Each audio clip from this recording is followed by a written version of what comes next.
Let's take a look at the steps involved in creating reflowable EPUB ebooks with Adobe InDesign. The first phase involves some prep work that you should deal with before you really start working with your ebook's content. First, you need to make sure that all your files are up to date. Convert any old layout files to the most recent version of InDesign CC so you can take full advantage of the new features and bug fixes that Adobe's constantly adding to InDesign. You should also take the time to confirm that all the content you want to use in your ebook is properly licensed for that purpose. This includes images and any fonts that you're planning to embed. It's also a good idea to make sure that all your files are properly named with a cross-platform naming convention made up of only letters, numbers, underscores, and hyphens. The second phase involves preparing text in InDesign. This will help you get exactly the content you want in the right order and in a structure so it can be cleanly formatted with CSS. First, you need to be sure that all the text in your InDesign layout is formatted with paragraph and character styles. Without doing this, it will be impossible to create clean, usable code inside your ebook. So you need to replace all local formatting with styled text. You can also set up export tagging options for your paragraph and character styles to determine the code that's generated in your ebook. For example, you can map several body text styles all to the paragraph tag and then specify classes to distinguish them with different formatting via CSS. And you can set up this style to tag and class mapping in two places in InDesign, either in the paragraph style options dialog box, or you can use the Edit All Export Tags feature, which you'll find in the Paragraph Styles panel menu. Also, if you want to be sure that certain headings always begin at the top of a page in your ebook, you can set up chapter and section breaks, and you can find the option for splitting chapters again in the Paragraph Style options and the Edit All Export Tags dialog boxes, so you can take care of this chore at the same time as that style to tag mapping. You also need to deal with whitespace issues because whitespace is collapsed in EPUB export. If multiple paragraph returns were used in your layout to space things out vertically, all that space will be collapsed into one return in the EPUB.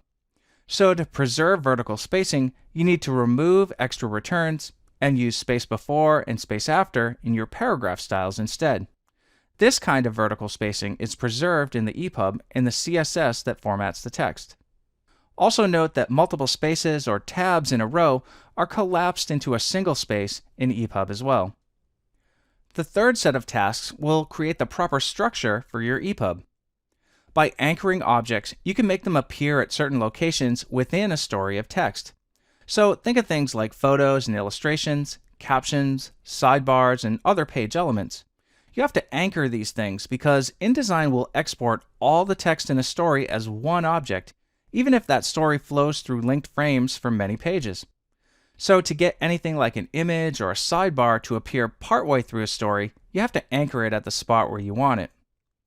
You also need to define the exact set of content that you want in your EPUB and the order of the items. The best way to do this is to use the Articles panel. You can drag objects into the Articles panel to create a structure and order for content in your EPUB. And if at any time you want to change that order or add or remove content, you can just use the Articles panel. Drag new items in, rearrange them to create a different sequence, or remove them by clicking the panel's trash can. And all of this can be done without disrupting your layout one bit. Just remember that when you're exporting your EPUB, you need to select the option to use the Articles panel for the content order. That way you'll get the desired results. If you want a navigational TOC in your EPUB, you need to create a table of contents style in InDesign. You don't actually have to create an on-page TOC. Just have the TOC style set up, and it can be used during EPUB export to make the navigational TOC. When it comes to InDesign artwork and groups of objects, use Object Export Options to control their arrangement and resolution in the EPUB.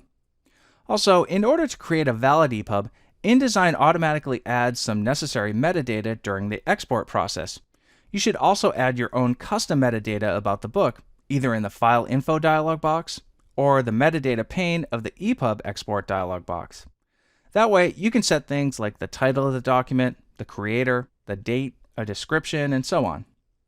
The final phase involves some post-InDesign work. The first thing is to view the EPUB with different e-reading software and devices and look for problems. If you do spot problems, you can either crack open the EPUB and fix the code, or go back and try to address the problem in InDesign and export again.